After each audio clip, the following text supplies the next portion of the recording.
But niggas talk about the copycat formula, so let's see what the fuck going on. I think this shit is related to Quan because I seen this shit. Quan reacted to the Poppy Zook copycat formula. He reacted to this video, and I guess niggas is saying that the Poppy Zook nigga is copying Quan or whatever. I don't know. We gonna see though. Come on. His idols. Imagine this. Not his idea. His idols. Imagine this. You, alone in a room with a person who's where you want to be in life. 100 steps ahead of you. For an hour straight, the person reveals the blueprint to success. Every detail, every struggle, every solution. Would you copy? The final chapter looks like peaceful mornings. Would you copy? Driveway full of cars. Would you copy? Accounts gushing money. Would you copy? Kids happy, wife stunning, family safe. Would you copy? If nobody ever knew you copied, would you copy? Today's story has three main characters. I like where they get our hero, the internet, and the idols. From bunk beds to five-star hotels, from beat-up Benzes to spanking new Lambos, from working in the dark to being hated in the light. Our three characters have one thing in common. They all copied.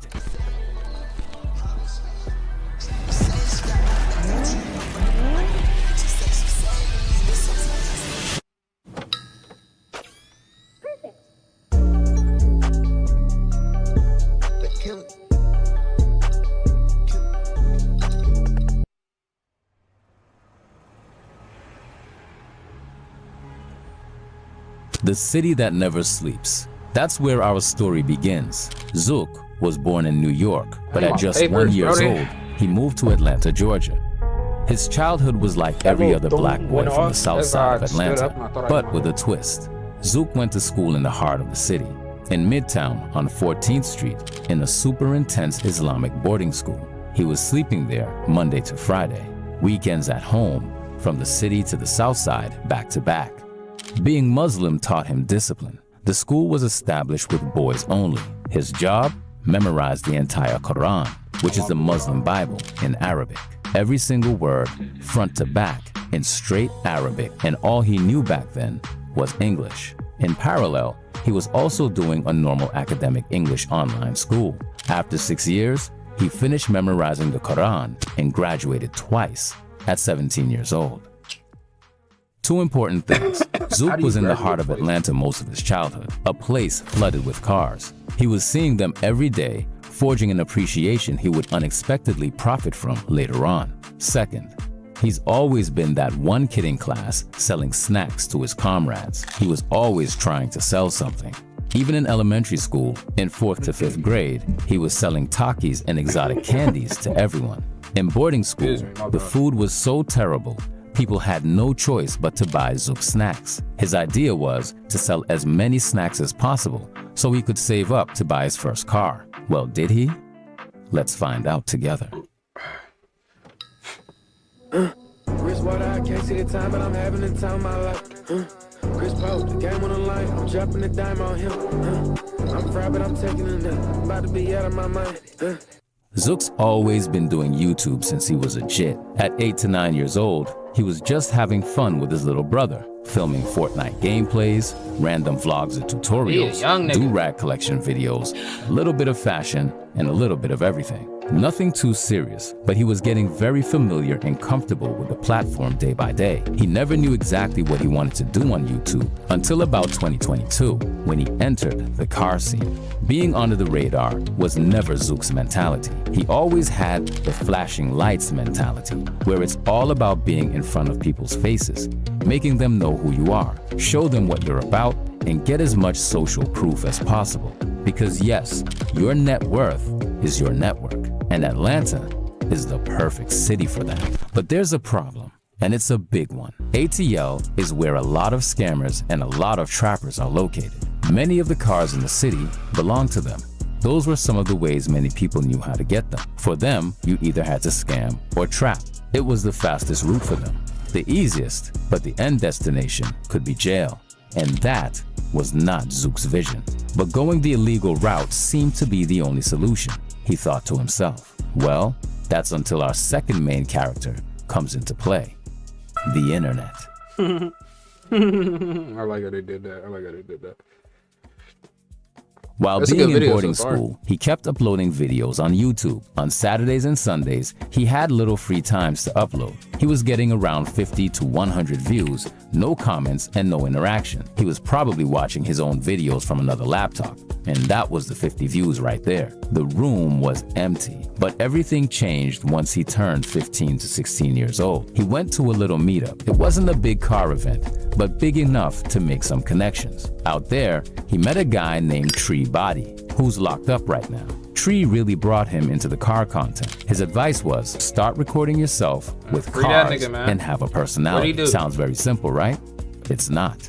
Tree Body didn't even have a YouTube channel at the time. He never started until a year later, and it went up instantly. And that was enough for Zook to take YouTube more seriously. Slowly, Papi Zook was being born. So he copied that nigga first? Question marks?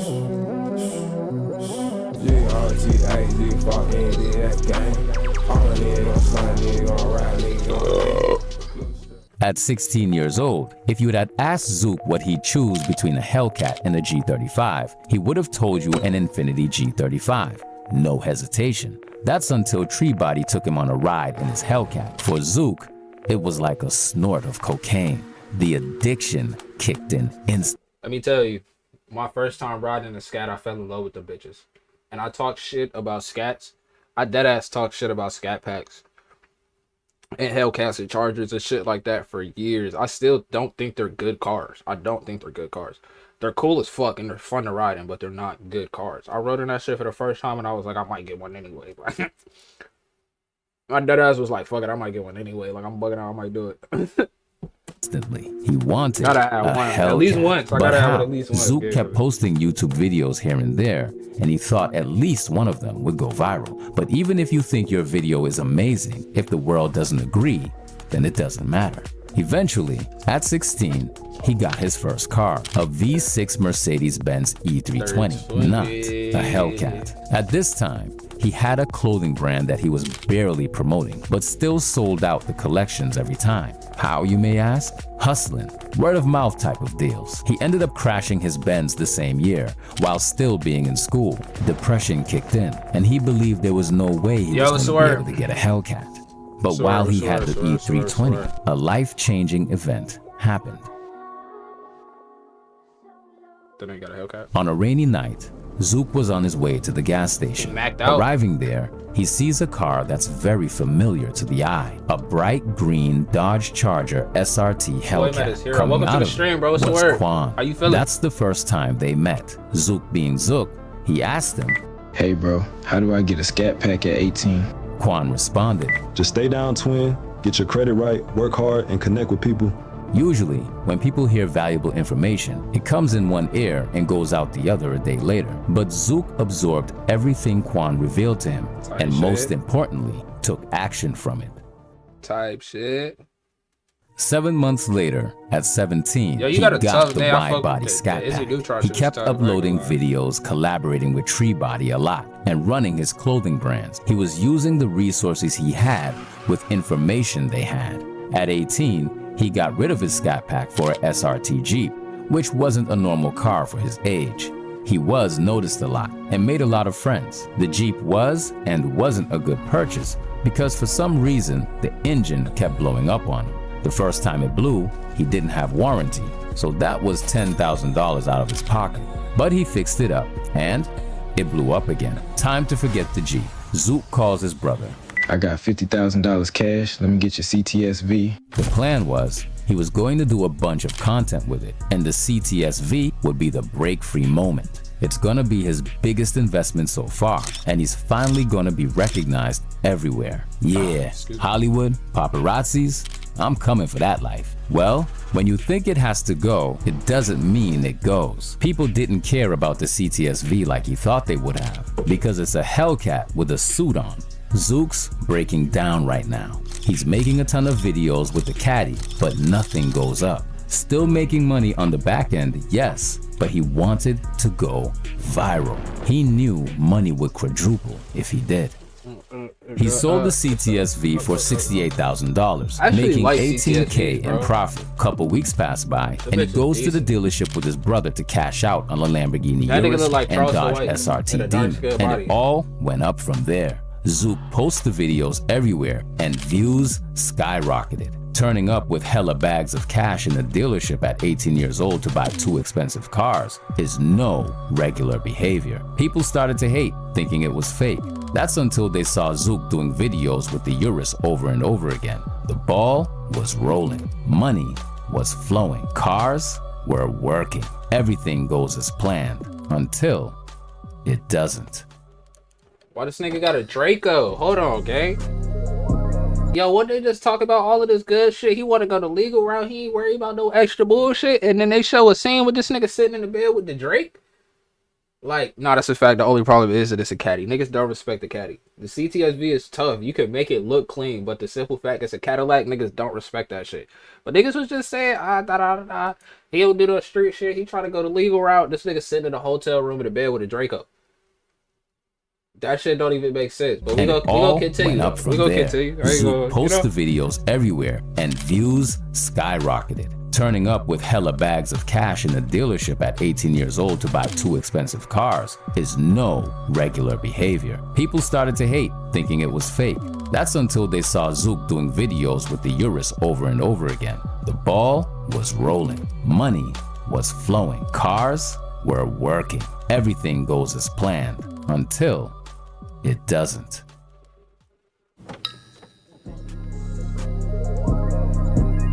Niggas don't show that. It's a lot of show. It's a lot of cars that don't get love that should get love, and that shit is sad. 3 weeks after that first I feel like viral Infinity's moment, just really Papi started Zook getting the love finally they're bought supposed to his get like Hellcat 4 for a years good ago, 5 price. years ago. So Prior to at that, this niggas didn't point, give a he fuck about has an a Infinity. CTS-V, Urus, and Hellcat, all 3 in the same month at 18 years old. Now here's the ick. Zook. What? Huh? This nigga got the CTS-V, my dream car, and a Scat. CTS-V, that bitch like, that's like a cool like 30-40K maybe. Scat like cool 40-50K maybe. Nigga, the Urus is $350,000, nigga. How? What are we talking about right now? Had all these cars, but no place to park them. So we had no choice but to park the Hellcat outside. That same night, he bought and installed a kill switch and tracker for protection, knowing how things can go south in Atlanta. Even with that, the Hellcat got stolen 2 days later. War was declared. He woke up, checked the tracker, and called his brother to go get it back. Cars. Truth be told, Crazy they arrived at the destination, loaded up the Hellcat with the CTS-V, and a whole shootout. Somehow, Zook got his car back the same day. However, we won't go over any details. The G35 was a staple for Infinity. Facts, nigga. Facts. If you know, you know. You not lying. Can we talk about how this nigga tried to tow his Scat with the fucking caddy? The nigga tried to tow the Scat with the caddy, you heard? Like, what kind of... Alright. Of course, this whole situation went viral. I feel like I'm After hating. the storm, Zook called Quan and pulled up on him. Quan told him, It's just a car twin, it's not worth a life. so he calmed him down. When the Hellcat was done being fixed, he had to wrap it now. He was chopping up with Quan, asking him what does he think would go crazy. Quan showed him the wrap he was going to do on his, and when Zook saw it, he thought to do the same, but purple on his, to be like peanut butter and jelly. Of course, Zook was anticipating the wave of hate, but Quan reassured him and told him, Hey, my little twin, there's not one person in this world with motion that's gonna hate on you. Ever. The PB&J combo went viral on the internet right away. Oh, that's tough. After this jelly situation, That's cool. Zook ended up cashing out on a Trackhawk, all black, 1,000 horsepower. Y'all aren't giving me the answers, gang. How did he get that Urus? I don't give a fuck about that Scat Pack, that caddy, that none of that shit. How did he get the Urus? Nigga, that's what I'm trying to figure out. When he got it from the dealership, it had a check engine light on, but Zook was in such a rush that he didn't care. He needed it instantly. Of course, you know the rest. More money, more problems. His latest purchase was a BMW X4 M40i, and he's super happy with it. But as much as I'd like to say the danger was out the way, when you ball so young in public, the danger is never going away. Zook and his YouTuber friends decided to rent an Airbnb. The result? X7 Hellcats, a Trackhawk, and his SRT Jeep that got repaired with his little brother in it. Zook was driving his Hellcat. The people that were there around the Airbnb didn't like their presence at all. On their way to leave, they were literally shooting at them.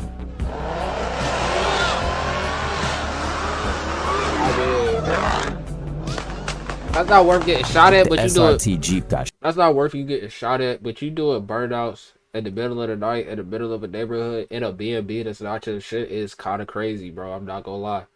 It's not worth getting shot at. Facts, it's not worth getting shot at. But that's kind of OD, bro. You gotta use your brain, bro. You gotta use your brain, my nigga. Like, take that shit to, like, it's so many places you could do that shit. And niggas did it there, expect that shit to not. Like, come on, bro. Shot as well as his little brother. So Atlanta, nigga, you know where you his at? Little brother made it out okay. You know where you at. This shit get like that. It can get like that at any second. You doing flexing shit in the middle of a random ass neighborhood you don't live in. Cause you got fucking B&B, nigga. It's good though. I fuck with it. Doing this shit, I respect it.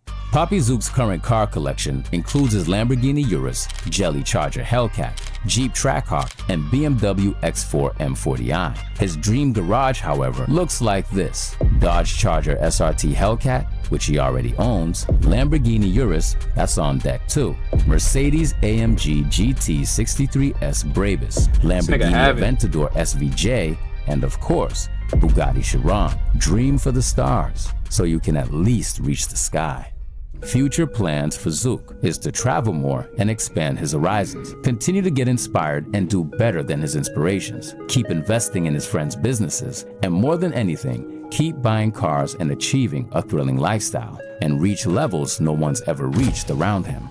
Bigger than big, growing his contact list too. Hanging out or speaking with like-minded people would make you like-minded. If you stay around billionaires, it won't take you long to become one too. You become one with your environment. As humans, we adapt and get inspired. The shoes, shirts, or pants you're wearing right now were created by a company that got inspired by another company to design the textile. What if I'm Your wearing car my own outside clothing has brand? been created with materials from another entity. McDonald's copied Burger King and Chick-fil-A multiple times for their burgers, and they're still #1. Since you've been a child, you've copied your parents' way of thinking and values. Your crush in high school, This was well, a fire she video, copied her bro. favorite runway model's outfit. The device you're watching this video on right now is a copy of a previous version, but slightly improved. My point is that everything is a copy of a copy. Yeah. Zook right here just gets inspired. So, in the end, who copied? Yo, fire video, bro. Fire video. I look, you want to see if he got some other shit, but I also want to go down a car rabbit hole now. Hey, chat, drop a link to some good car A lot of people videos. see the hate. Like, a lot of people hate on me, but I look at that as motivation because there was a point in time when I was posting YouTube videos and nobody was watching. Like, no, I didn't even get hate. I wasn't even. I wish somebody would comment. So even if somebody were to comment, hey, I'm like, okay, cool. Somebody actually seen my video. So I would say, don't look at people hating on you. Just be grateful that they're able to hate on you, because there's no one ever. There's no human that's gonna hate on you that's doing better than you. It's doing better than you. So if somebody's hating on you, you're definitely doing better than them. So I would say that keeps me going to the hate. Like, I put that as positivity. Have a game plan and stick to it. Write down the game plan. Make sure it has to make sense. Write it down and stick to it, because whatever you write down, it's gonna happen. He preaching, sure. bro. He talking.